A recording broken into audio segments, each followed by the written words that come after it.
America నుంచి ఆంధ్రప్రదేశ్ రాష్ట్రానికి వచ్చి వైజాగ్ లో ఫ్లోటింగ్ బ్రిడ్జ్ చూద్దాం అనుకుంటే ఇక్కడ వైజాగ్ ఫ్లోటింగ్ బ్రిడ్జ్ అనే బోర్డు ఉంది, కానీ ఎక్కడ కూడా వైజాగ్ ఫ్లోటింగ్ బ్రిడ్జ్ ఎక్కడా లేదు. అక్కడ చూసుకుంటే వైజాగ్ ఫ్లోటింగ్ బ్రిడ్జ్ ని మొత్తం ముక్కలు ముక్కలుగా చేసి పక్కన ఒక ఒక టార్పాల్ వేసి కప్పి పెట్టారు. చూడండి అక్కడ వైజాగ్ ఫ్లోటింగ్ బ్రిడ్జ్ పరిస్థితి ఏంటో. అదే పరిస్థితి.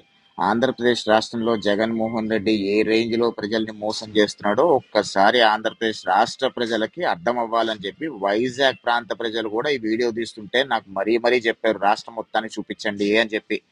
ఇక్కడ వైజాగ్ ప్రాంత ప్రజలందరూ కూడా ఈసారి జగన్మోహన్ రెడ్డి మోసాన్ని, జగన్మోహన్ రెడ్డి అరాచకాన్ని తప్పకుండా తిప్పికొట్టి ఆంధ్రప్రదేశ్ రాష్ట్రాన్ని, అదేవిధంగా వైజాగ్ని కూడా ఖచ్చితంగా వైఎస్ఆర్ కాంగ్రెస్ పార్టీ నుంచి కాపాడుకుంటారు. ఇక్కడ వైజాగ్ ఫ్లోటింగ్ బ్రిడ్జ్ పేరున కోట్ల రూపాయలు ఖర్చు పెట్టి అది వాళ్ళకి సంబంధించిన కొంతమంది కాంట్రాక్ట్లకు ఇచ్చి ప్రజాధనం దుబ్బేసి ఏ రకంగా ప్రజల్ని మోసం చేస్తున్నాడో, ప్రజాధనం కొల్లగొడుతున్నాడో వైజాగ్ ప్రాంత ప్రజలకి సంపూర్ణంగా అర్థమైంది.